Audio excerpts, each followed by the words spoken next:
يا دكتور، نفسي أعمل أسناني ونفسي أجيلك بجد، بس أنا بخاف من دكاترة الأسنان وحقنة البنج.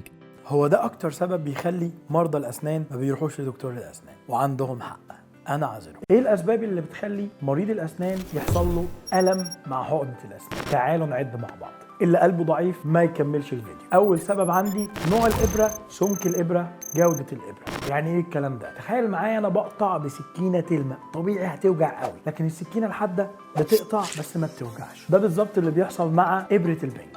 كل ما كانت الإبرة دقيقة، رفيعة، خفيفة، ما توجعش طول ما جودتها عالية. تاني سبب بالنسبة لي برضه مرعب شوية هو ايد الدكتور. كل ما كانت ايد الدكتور خفيفة، خفة ايد الدكتور بتيجي منين بقى؟ بتيجي من ان هو يبقى عارف اللاند ماركس او العلامات التشريحية في الفم وفين مكان العصب بالظبط، ويدي لك البنج بدون اي ألم بكل راحة. تالت سبب ممكن يعمل ألم هو كربولة البنج نفسها. كربولة البنج انا لو مدي بيشنت بنج عبارة عن مية، طبيعي لما هاجي اشتغل له هيبقى في ألم شديد. فنوع البنج لازم يكون مستورد بتركيز عالي، متخزن صح، الدكتور عارف كل الحاجات دي عن البنج بتاعه عشان لما يديلك البنج يشتغل على طول ما يبقاش فيه اي ألم. رابع سبب بالنسبه لي التشخيص الغلط، او ان يبقى فيه نوع من انواع الالتهابات اللي بتؤدي الى ان المكان بالبلدي يبقى حامضي شويه، والبنج بتاعنا كله قاعدي، فبالتالي حامضي مع قاعدي الاثنين مش هيشتغلوا، فده اللي بيخلي فيه ألم مع حقنه البنج او بعد حقنه البنج. خامسا بقى، وده الجديد وده الجميل